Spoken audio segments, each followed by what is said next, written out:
Ya, terima kasih para penonton Dhamma TV yang selalu damai di hati. Ya, kita berjumpa kembali ya atas rahmat kemurahan Sang Maha Pemurah, pengasih lagi penyayang. Kita masih diberi kesempatan untuk bertemu, berbincang-bincang, bersambung rasa, dan mencoba mencari sesuatu yang mungkin antara pribadi kita masing-masing mempunyai kegelapan atau mempunyai tanda tanya yang belum terjawabkan. Siapa tahu kalau di antara kita yang bertiga nanti atau Anda semuanya sudah menemukan jawabannya. Sebagaimana biasa, sebelum itu kami panjatkan puji syukur kepada Sang Maha Pencipta, pengasih lagi penyayang atas rahmatnya yang telah diberikan kepada titahnya, baik yang berbentuk manusia, binatang, gaib, yang panas, yang dingin, yang jauh, yang dekat, pokoknya seru sekalian alam yang tercipta olehnya, khususnya kepada manusia. Semoga semua diberi kedamaian, kesejahteraan, dan kesejahteraan. Sudah barang tentu sesuai dengan hukum mereka masing-masing. Para penonton Dhamma TV yang kami muliakan, hari ini kelihatannya kita akan mengambil judul yang judul itu memang sudah lama menjadi khayalan umumnya kaum cendekiawan, pemikir, yaitu menuju kesempurnaan. Apa begitu Pak Intan? Menuju negara paripurna. Menuju negara paripurna. Wah, wabah tuh ini ya. Menuju negara paripurna loh. Kalau paripurna itu artinya apa? Harus mengerti negara dan sebagainya ya. Dan oleh karena itu sebagaimana biasa, siapa tahu kalau ada pendatang dari luar kota yang belum sempat kenal, kami persilakan untuk saudara kami ini, Ki Endarwanto kalau saya manggil, dari Pasca Sarjana Universitas Brawijaya. Monggo kami persilakan Ki Endar. Rahayu, Assalamualaikum warahmatullahi wabarakatuh. Waalaikumsalam. Sampun ya. Sampun nggih, itu aja nggih. Ki Endarwanto tadi sudah nggih. Oh iya, sudah disebut Ki Jati kan. Lengkapnya masa itu aja. Cukup itu. Oh, iya. Cukup ya, itu memang. Karena... Lalu yang ketiga adalah generasi muda yang energik, yang selalu mencari dan mencari. Kelihatannya dari salah satu bagian wilayah kita di timur sana. Monggo Mas, kami persilakan. Nama, asal. Rahayu. Perkenalkan, nama saya Dion Pale. Saya adalah mahasiswa tamatan dari Unitri, dan hari ini saya masih di Malang menjabat sebagai Ketua DPC Gemini Malang. Gitu ya. Ya. Nggih. Saya berasal dari NTT. NTT itu banyak pulau, daerah mana? Banyak pulau di daerah Sumba Barat. Sumba Barat Daya. Ya. Kira-kira kalau dari Sumba Barat menuju ke Manokwari itu berapa jam perjalanan? Ini saya belum pernah ke sana, makanya belum tahu sedetil jam sampainya itu berapa jam ke sana. Ya. Tapi dalam jiwa sudah ada ya? Tapi dalam jiwa sudah ada. Teman saya dari Manokwari banyak. Syukurlah. Dan para penonton Dhamma TV yang kami muliakan, hari ini coba kita mau mengkritisi, melihat usul dan lain sebagainya. Yang usul kepada siapa? Ya kepada penonton. Siapa tahu kalau yang nonton tuh tokoh-tokoh politik kita. Nggih, Gintar. Akhir-akhir ini 2019 itu memang sudah kita prediksi ya, kalau nuansa politik kehidupan masyarakat atau negara ini akan mengalami suatu goncangan-goncangan seperti gempa yang banyak pertanyaan. Iki nanti timbul tsunami atau tidak gitu saya katakan. Itu nun sewu ki. Analisa jenengan mesti banyak banyak argumennya, karena kulino mengoreksi dari tulisan-tulisan mahasiswa untuk skripsi itu. Monggo Ki. Ini kalau kita berbicara alam gitu ya. Maka sesungguhnya antara alam dengan manusia itu adalah satu kesatuan. Memang secara wujud ya Mas ya terpisah ya. Tapi ini adalah satu kesatuan di mana di situ Tuhan menciptakan, maka Tuhan, alam dan manusia itu pun juga kita dalam konsep adalah satu kesatuan. Ketika Tuhan itu sendiri ya, maka Tuhan butuh ciptaan. Kalau tidak butuh, maka tidak akan diciptakan. Gitu, ya. Jadi kita harus mengingat kalau bahasa saya itu Ki ya, saya agak bergeser Ki, bukan filosofi, tapi hikmatologi. Ya. Jadi hikmatologisnya, ya, ini karena saya anggap ini, maaf ya Ki ya, di atasnya filsafat itu ya. Gitu ya. Karena kalau filsafat itu hanya mengandalkan rasio, sedangkan hikmatologi itu sudah masuk pada rasa dan rasa. Waduh. Nah itu ya. Jadi kalau rasa itu keimanan kita. Ya. Jadi membaca dengan hati nurani. Kalau hati kita pada tataran indera keenam. Tapi kalau kita sudah nurani maka pada tataran ketujuh. Nah tapi Ki Jati kan tidak akan menyingkap ini kan ya gitu. Tetapi yang saya maksudkan setidaknya begini. Jadi di dalam pemikiran kita kalau hanya mengandalkan indrawi Mas, jadi mengandalkan otak, di mana otak itu ada yang salah satu yang bisa dominan yaitu otak reptilia, otak kuno kita, di mana kalau kita tidak suka pada sesuatu karena belum dewasa maka reflektif akan kita tolak. Nah itu. Kemudian yang kedua adalah otak mamalia, di mana kalau kita tidak cocok dengan sesuatu dan kita belum dewasa, manusia belum mencapai dewasa, warga bangsa belum mencapai kedewasaan, maka kita akan cepat. Penyelesaian yang paling manjur adalah dengan otot. Nah gitu. Nah dari sinilah maka kita saya mengatakan bahwa hikmatologis dari kejadian alam itu tidak pernah akan bergeser dari grand design Tuhan Sang Yang Widiwasa, Allah atau Allah kalau saya menyebutnya. Ya. Kenapa saya sebut beberapa itu? Karena Tuhan itu mau disebut, Allah itu mau disebut dengan sebanyak kepala manusia. Allah itu tetap tidak bergeming.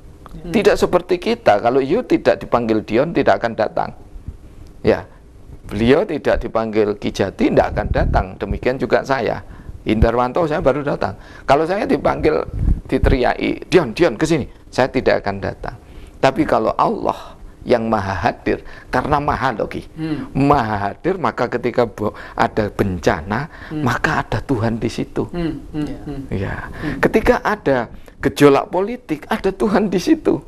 Artinya bahwa semua yang terhampar di bumi jagat raya, apalagi jagat Indonesia ini, semua adalah grand design dari Allah, Tuhan yang Maha Rahman, Sang Yang Widiwasa, Gusti Kang Murbeng Gesang. Nah itu, sehingga saya punya ini Ki, punya greget gitu ya, bahwa mestinya pejabat-pejabat itu kalau menjelaskan gempa, ya itu harus ada pendeta Ki, harus ada biksu, ada bikuni, ya ada romo, ya ada bante, ada kiai, ada ustadz, sehingga perspektifnya itu perspektif yang multidisiplin atau beragam ilmu. Nah sekarang kan tidak, semua serba rasional, ya. Nah sedangkan rasio kita, penginderaan kita itu terbatas Mas ya, ya pasti terbatas. Nah demikian juga ketika Ki Jati menyinggung ada pergeseran atau perubahan politik, nah maka perubahan itu pun ya atas kehendak Tuhan. Ini jangan lupa, karena apa? Kalau tidak diizinkan oleh Tuhan atau tidak diridhoi oleh Tuhan, maka orang itu tidak bisa berbuat. Nah kalau kita menyadari seperti itu, maka konflik itu sesungguhnya harus dicari solusinya, tetapi tidak diperkeruh gitu ya. Para penonton Nama TV yang kami muliakan, memang sesuatu itu kalau diuraikan oleh orang yang berkecimpung dan gelepotan di bidang itu didengarkan tuh enak dan rasional. Ada beberapa kalimat yang tadi itu kalau saya cermati, ini adik-adik juga perlu berpikir ya, bahwa apa yang diterima nasib oleh manusia itu tidak bisa dipisahkan oleh kondisi nasib dunia secara umum, jagat raya.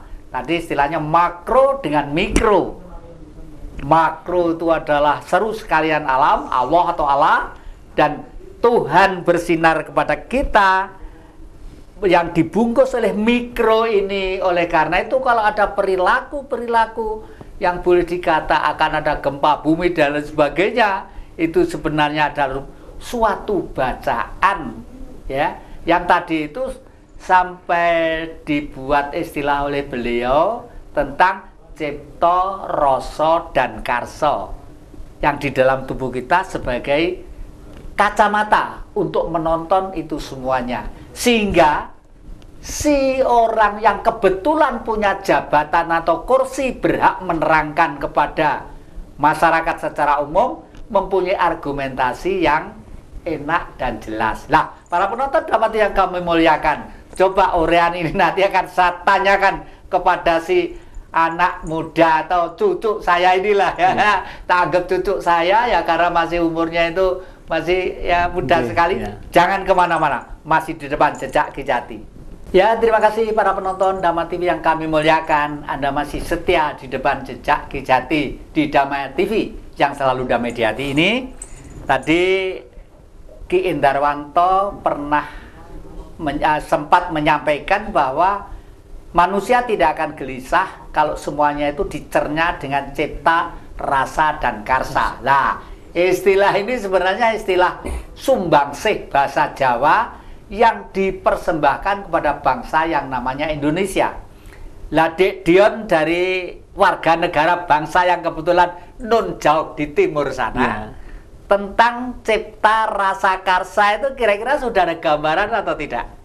Coba dijelaskan sak dapat-dapatnya. Nanti kalau kurang kakek yang anu dan Ki Indarwanto.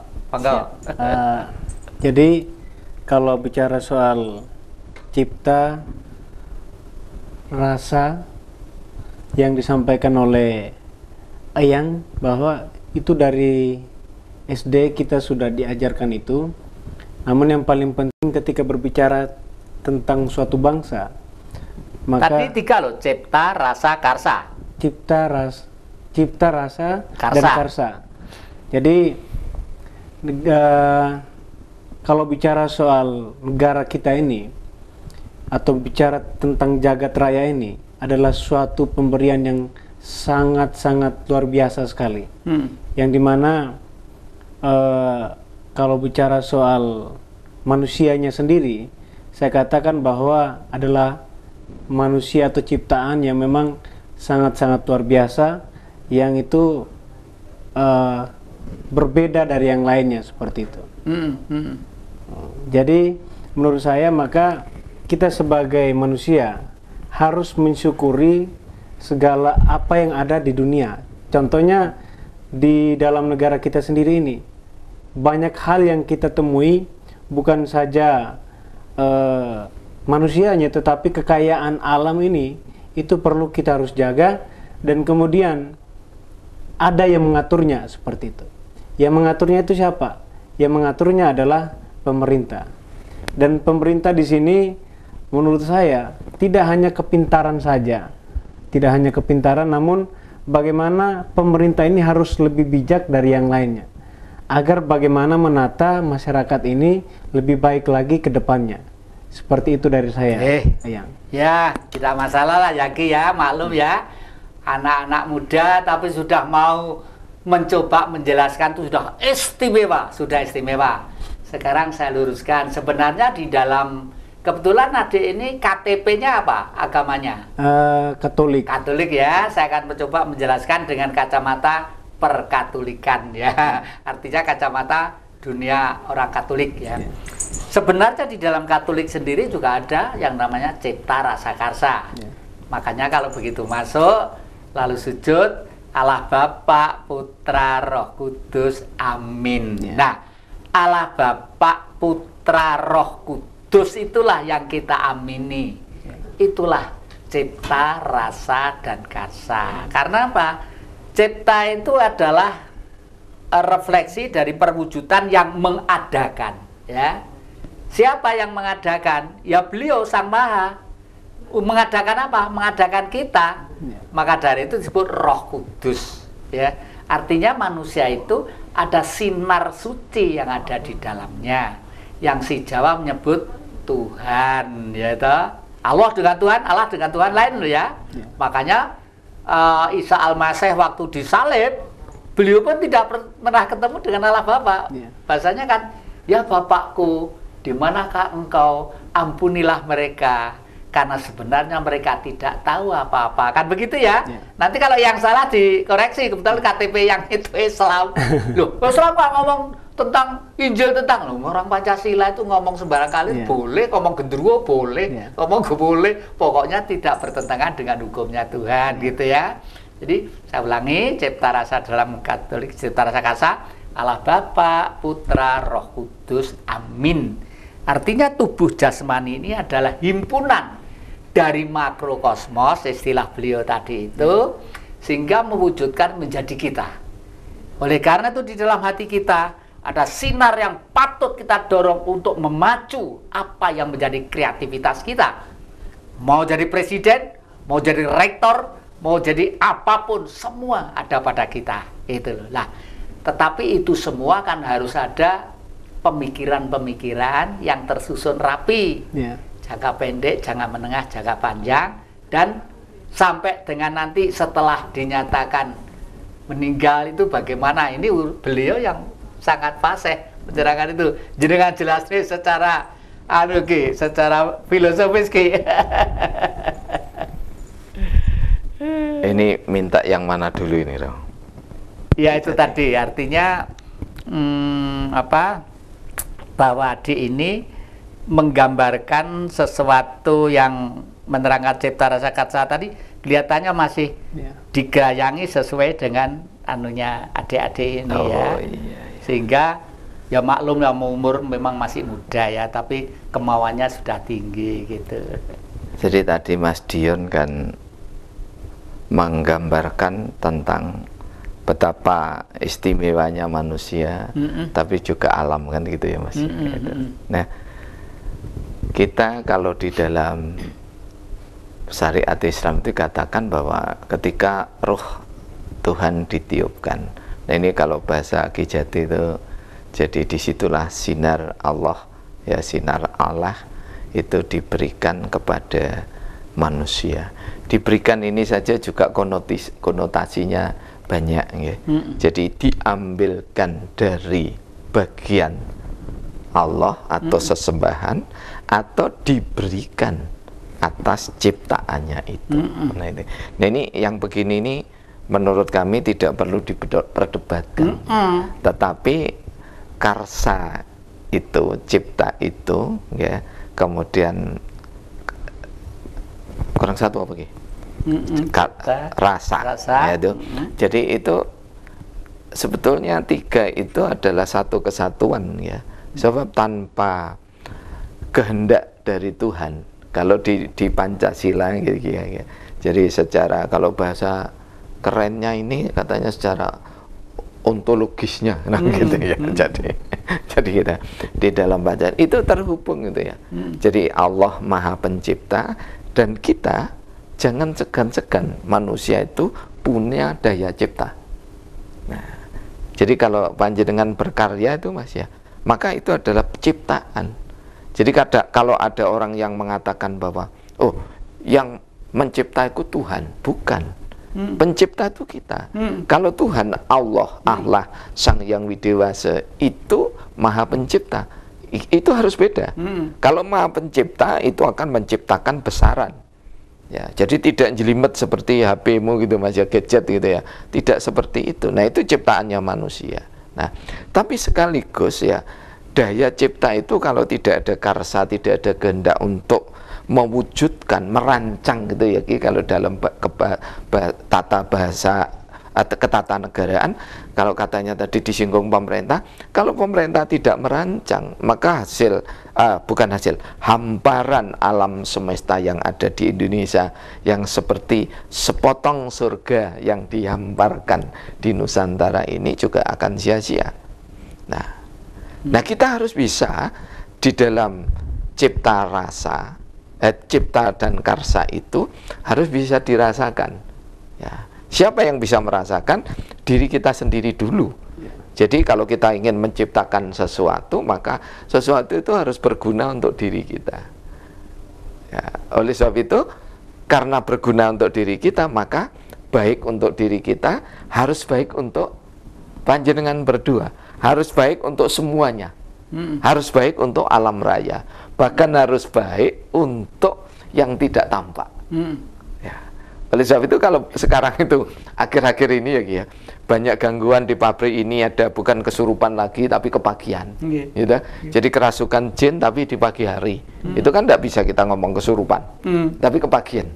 Ya, saya nangani ya di sebuah lembaga pendidikan tinggi siang-siang, saya bilang, Ustadz ini ada yang kesurupan, tidak, itu kesiangan. Nah, gitu. Sampai proses malam. Nah, mengapa mereka itu mengganggu manusia? Karena mereka merasa terganggu. Membangun tidak memberikan salam kalau bahasa.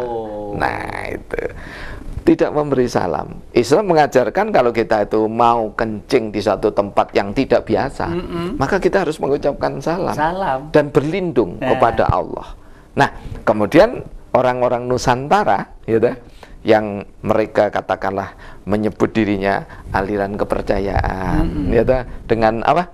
Marapu. Nah, kemudian di sini ada Sabto Darmo dan sebagainya. Itu kan kalau mau membangun, ya, suguh itu bukan, sekali lagi ya, suguh itu ketika kita menuju paripurna ning negara itu tidak berarti menyembah jin setan periprayangan. Nah itu. Tapi suguh itu adalah kita kula nuwun karena apa? Betapapun mulianya manusia, saudara tertuanya itu sudah mendahului di situ, yaitu yang berupa jin. Itu. Nah, kalau setan ada di diri kita. Semua orang ada setannya, karena setan itu syahwat. Tapi kalau jin itu adalah makhluk yang tidak tampak. Nah, jadi itu juga harus mendapat wadah di cipta kita, wadah di karsa kita, dan wadah di rasa kita. Jadi kalau kita itu tidak mau diganggu oleh mereka, nah jangan sampai kita mengganggu mereka. Jadi jangan sampai kita mentang-mentang karena tinggi luhur kedudukan manusia, maka kemudian kita enggak usah izin. Nah itu, maka tidak memenuhi salam tadi. Salam itu kan artinya damai kan gitu. Para penonton yang kami muliakan, memang hidup itu dianggap sulit ya sulit, dianggap tidak ya tidak. Sebenarnya enteng asal kita paham betul tentang hukum Tuhan. Hukum Tuhan loh ya, bukan kitab suci loh, hukum Tuhan. Yang selanjutnya dibungkus lewat kitab-kitab suci. Bahasanya bukan kitab suci, kitab-kitab suci. Karena kitab suci setiap kurun waktu tertentu menghasilkan metode-metode pembelajaran kemasyarakatan yang lain-lain. Jangan kemana-mana, masih di depan jejak Ki Jati. Ya, terima kasih para penonton Dhamma TV yang selalu damai di hati. Anda masih kerasan ya. Mudah-mudahan dengan 2 kakek, dengan 1 cucu ini nanti itu sudah mewakili aspirasi sebagaimana judul hari ini, menuju ke negara paripurna ya. Negara itu mesti punya yang muda. Kalau yang tua-tua itu sudah ya pernah memiliki tapi masanya kan akan habis ya, gitu loh ya. Nah, ini coba saya ke Mas Dion dulu ya. Saya tuh selalu kalau memanggil cucu atau Mas. Cucu saya di rumah saya panggil Mas semua, saya panggil Mas. Mas itu artinya suatu logam yang mulia dan bersinar. Karena ini sabda ya. Sabda itu ucapan. Kalau di dalam Al-Qur'an ada surat Alif Lam Mim ya. Makanya Isa Al-Masih mulai dari dalam perut, lahir, gede sampai ke tiang salib masih khotbah terus ya. Dan ini kalau misalnya Anda di sana, di lingkungan Anda belajar di gereja, mereka kurang puas, tanya ke kakek boleh, mungkin lebih jelas, siapa tahu. Sekarang yang saya pertanyakan, akhir-akhir ini kan di Jawa yang kebetulan berserakan perguruan tinggi ini banyak mahasiswa-mahasiswa dari luar yang pengen belajar ngasuh kawruh di negeri ini.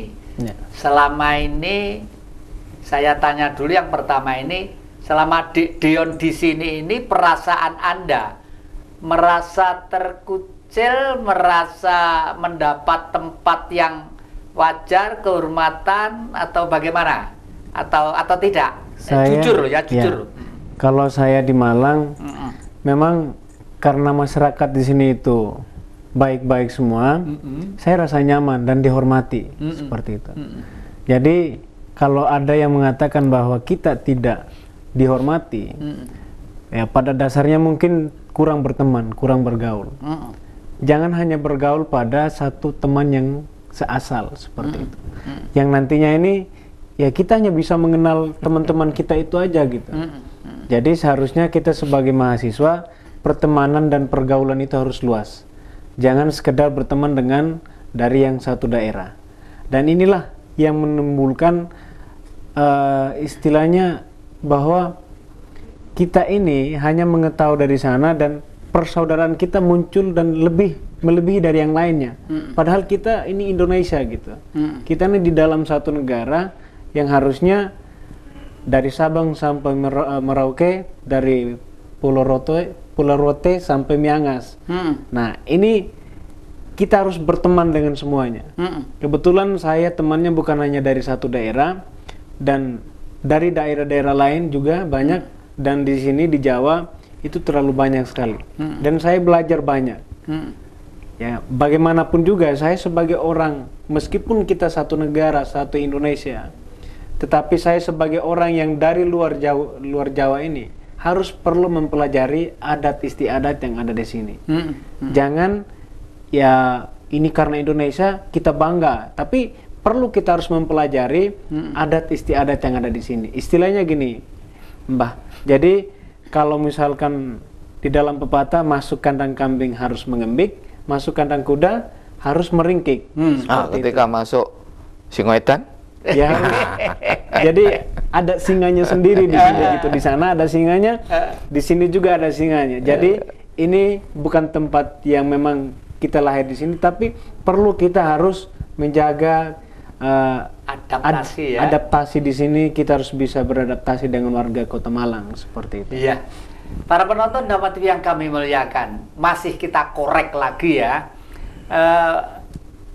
Ini pasti loh ya, saya pertanyaan kedua.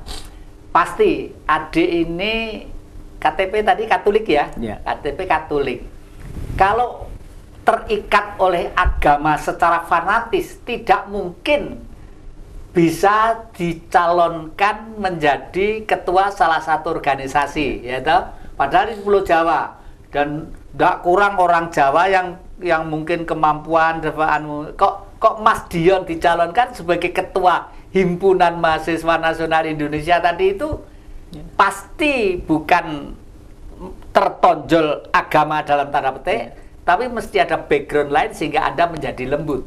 Sebenarnya di daerah Anda itu yang memperkuat itu agama apa kearifan lokalnya?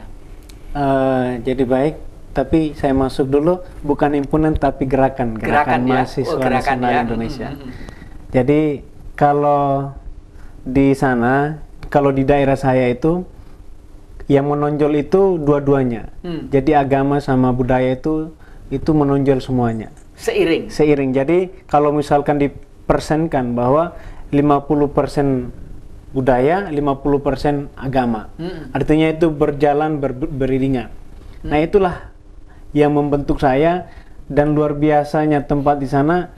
Saya katakan bahwa Pancasila itu ada di sana. Bahwa ketuhanan yang berkebudayaan itu benar-benar ada di sana.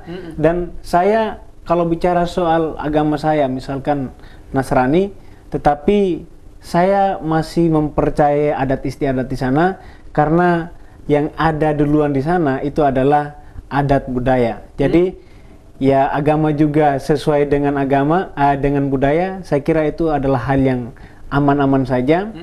Dan ini harus istilahnya itu di seluruh daerah di Indonesia.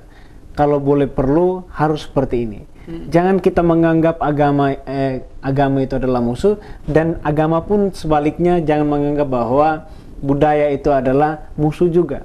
Tetapi ya dengan perbedaan itu menjadi kekayaan kita, menjadi alat pemersatu kita. Nah, itulah yang digambarkan kalau tidak salah seperti itu ya Pak, di dalam Pancasila. Seperti itu. Ngomong-ngomong tentang adat di daerah sama, namanya apa? Namanya Merapu. Merapu. Adat Merapu.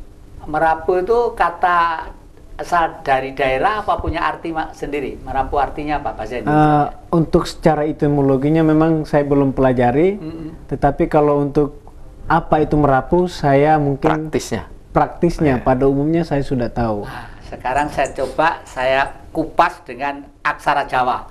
Merapu.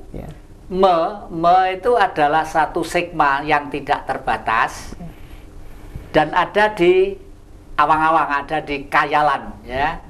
Ro itu adalah halus, jujur, itu ro, ya. Sinar halus, sinar jujur.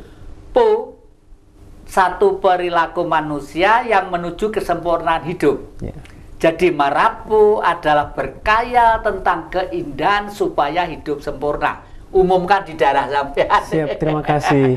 Yang nyebarkan Romo Jati dari Dama TV, gitu ya. Nyetel Dama TV streaming bisa. Dan sekaligus di kesempatan ini para penonton Dama TV yang kami muliakan, saya tidak menduga sama sekali. Saya tampet ya nangis saya ya. Karena ternyata penggemar Jejak Ki Jati sangat antusias sekali. Aduh, saya kemarin diantar satu bantal gede ya putih dari Mas Yon di Lawang atau di mana itu, diantar ke rumah. Saya pikir itu bagian pemasaran. Loh Mas, ini apa? Bantal Ki, untuk apa? Pokoknya Ki Jati ini ndak boleh punya stroke, ndak boleh sakit, ngomongnya harus jelas. Ini bantal ini dibuat dari bulu banyak. Bulu banyak itu angsa, bulu angsa itu ya. Bulu angsa itu kalau untuk tidur Ki, di samping anget, ini apa uap getarannya itu kena simpul saraf tuh menjadi enteng gitu. Ternyata betul. Saya gunakan tidur miring ke sini, sekarang enak terus. Terima kasih Ki Mas Yon, anak cucu terus diajak nonton Dama TV. Mohon maaf, terima kasih. Dan yang kedua ada ya, itu Mas siapa itu? Tahu-tahu membawa botol segini, botol minuman itu loh, tapi terus dibawa ke sana, diantar ke rumah juga. Ya penonton Dama TV, Ki, apa Mas, sama tinggalnya di mana? Saya tinggalnya di Singosari, Bapak katanya. Saya itu penggemar Dama TV, keluarga saya. Ini Ki saya buatkan ramuan. Ramuan itu diminum setiap hari Jumat sebelum jam 11, jam 10.09, terus dikasih telur ayam gitu, di blok, diputer ya Ki, kalau waktu puter berbalik jarum jam gitu, seperti orang tawaf gitu loh ya, balik jarum jam, dan Aki nggak usah berdoa, pokoknya jangan bernafas. Nah gini loh ya, ya saya lakukan, ternyata ya nah, betul. Makanya kemarin itu saya 1 minggu ya, 1 minggu itu ke yang Romo Jati Kusuma di Jawa Barat sana, waduh dek, itu betul-betul istimewa. Tadi Pangeran Sepuh Jati Kusuma itu sudah seperti kakang Adi dengan saya itu. Sana Jati Kusuma, saya Jati Kusumo, ya. Itu udah, waduh, pagelaran perhelatan di kampungnya, mulai dari tukang ojek, mulai dari petani, mulai dari tukang ngarit, mulai dari guru. Didatangi jenderal-jenderal dan tokoh-tokoh dari Jakarta di sana. Wadah pertunjukan 2 hari upacara sakral sama. Jadi itu diadakan di kampung loh.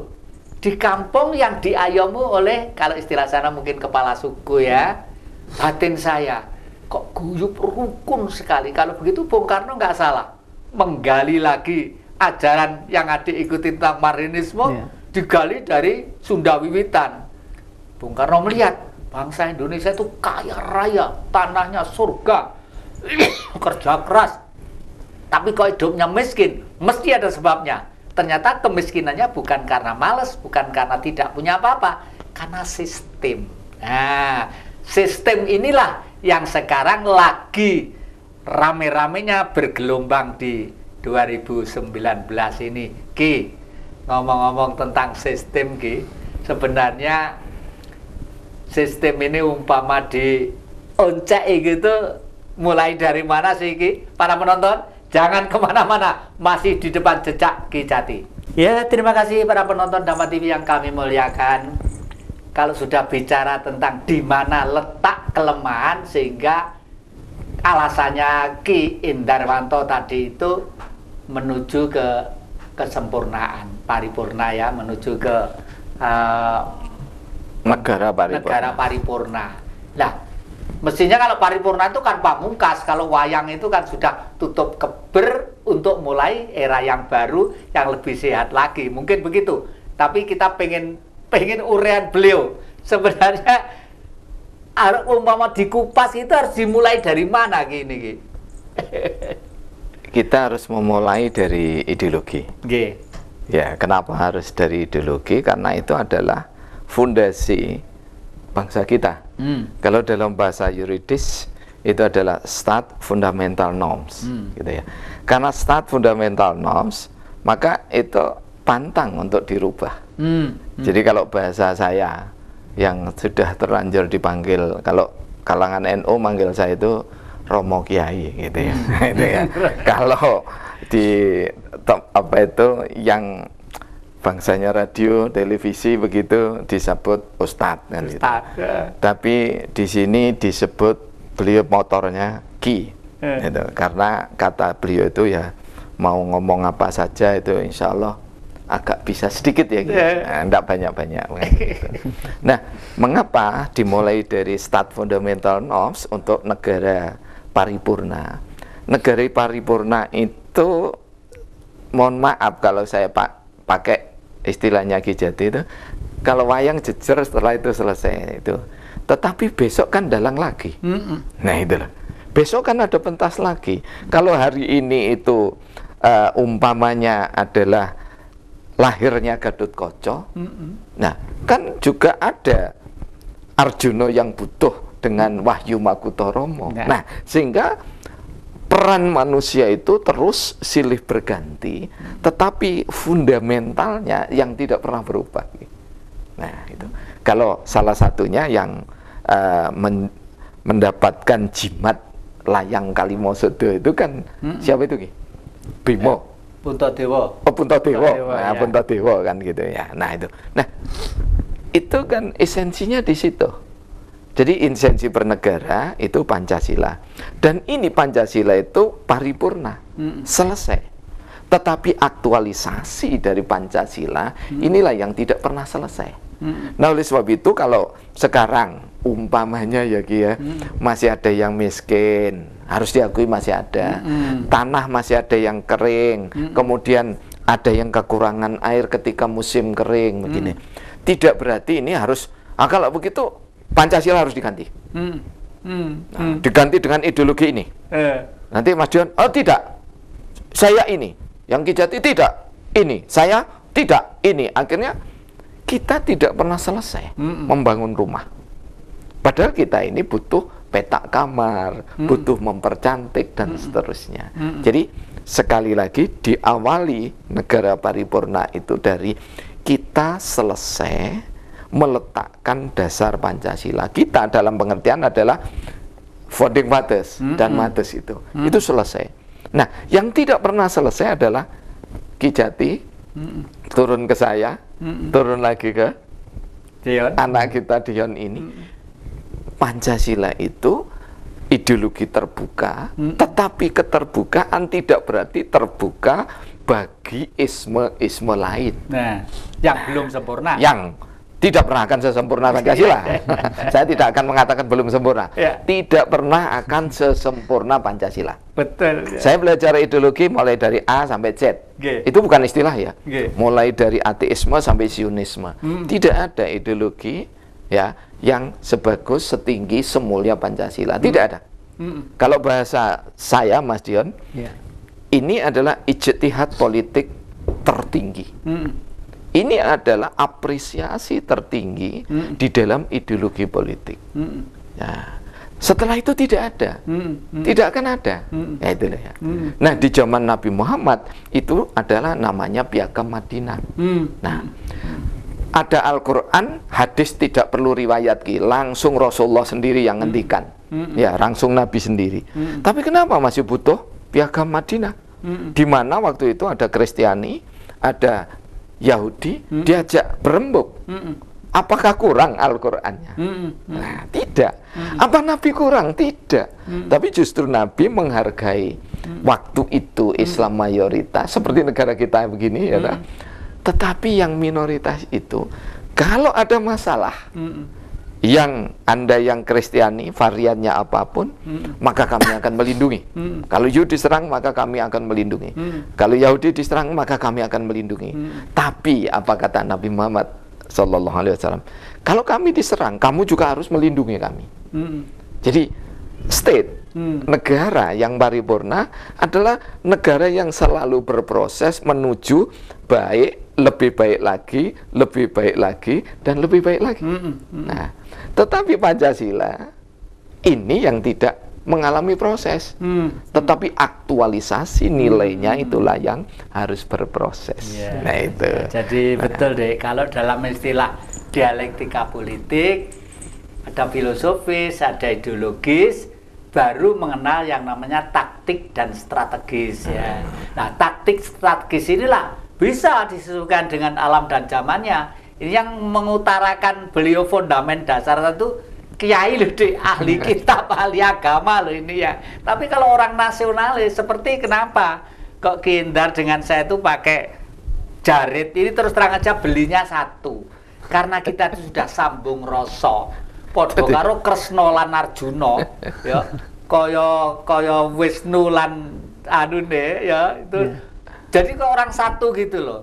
Ya memang kita sebagai orang yang mempunyai kepercayaan memang kadang-kadang berbeda, kadang-kadang karena manusia tadi ya, tapi rasanya tidak sama sekali.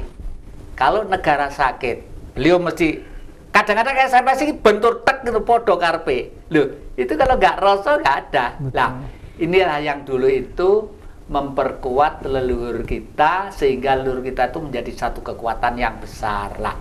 Seharusnya dan sudah dipelopori oleh Mas Dion dari sebelah timur sana. Sebenarnya di Irian, di Papua dulu itu sebenarnya waktu berubah menjadi Papua itu saya itu sudah teratap gitu loh ya, teratap gitu. Karena apa? Karena ini nanti akan dipelintir oleh negara-negara tertentu supaya sana itu betul-betul merasa jadi suatu bangsa tersendiri. Karena ada Papua Timur ya, dan Papua Timur bukan milik kita ya. Pastilah ternyata betul itu, seakan-akan Indonesia itu tidak pernah berbuat untuk sana, padahal waktu dinamakan Irian itu artinya ikut Republik Indonesia anti Nederland lah. Kenapa kok Nederlandia penjajah kok, eksploitasi kok ya, menindas dan menjajah. Bukan manusia Belandanya yang kita musuhi, tapi sifat dan pribadi yang menindas kepada bangsa lain itu lah. Nah, itu bahasa lain syahwat setannya. Nah, syahwat setannya. Makanya dia sudah terima apa ada kakek bahwa kitab seluruh dunia baik suci ataupun apa tidak suci ilmu pengetahuan seringkes menjadi satu. Ketuhanan Tuhan yang maha pencipta, terus di sini Bung Karno, turun Bung Karno. Kenapa kok Bung Karno? Bung Karno yang melanjutkan cita-cita para nabi, ya toh? Cita-cita para nabi. Dan Bung Karno konses, misalnya ya, kalau di Timur Tengah kita pergi ke sana, di sana Bapak dilempar namanya jumroh, ya. Lalu di sana Ibu ditempelkan di Ka'bah itu. Tapi bukan Ka'bahnya yang diputeri. Sebenarnya yang kita hormati adalah bulat gini dari batunya batu meteor apa namanya Hajar Aswad, itulah ibu kita. Rasulullah mengajarkan seperti itu. Ya Rasulullah, siapa orang di muka bumi yang kami hormati? Ibumu, bapakmu. Itulah Tuhan kita yang dijelaskan oleh Ki Indarwanto tadi itu ya. Artinya kita terikatlah ke sana begitu ya. Nah, ini ada kesempatan terakhir sebagai generasi muda, harapan apa yang Saman pengen nyampaikan ke generasi di negeri ini? Jadi untuk harapan saya untuk para generasi muda hari ini, bahwa ada sejarah yang mengatakan bahwa sejarah yang membentuk sejarah di dunia itu adalah pemuda. Nah, oleh sebab itu, maka mari kita menggoreskan sejarah di dunia, terkhusus lagi di Indonesia, agar jangan sampai pemudanya itu mati begitu saja.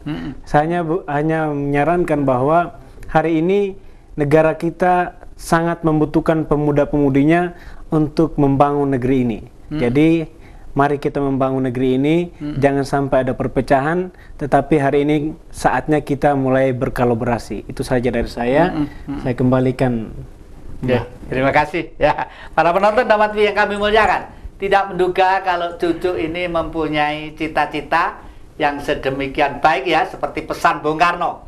Jangan diberi saya orang tua, ribuan orang-orang tua yang loyo-loyo. Berikan di depan saya 8 pemuda yang gagah, perkasa, progresif, revolusioner. Akan kita gempur kaum penjajah dan berhala di negeri ini. Untuk mengibarkan cita-cita para leluhur. Nah, para penonton Damat TV yang kami muliakan, terima kasih. Simpang siur kita kesana kemari, mungkin ada kesalahan, kekilafan kami bertiga. Mohon maaf yang sebesar-besarnya. Sampai jangan lupa ketemu setiap hari Kamis jam 4 sore dan diulangi hari Senin jam 4 sore juga. Kami ucapkan terima kasih atas perhatiannya. Rahayu.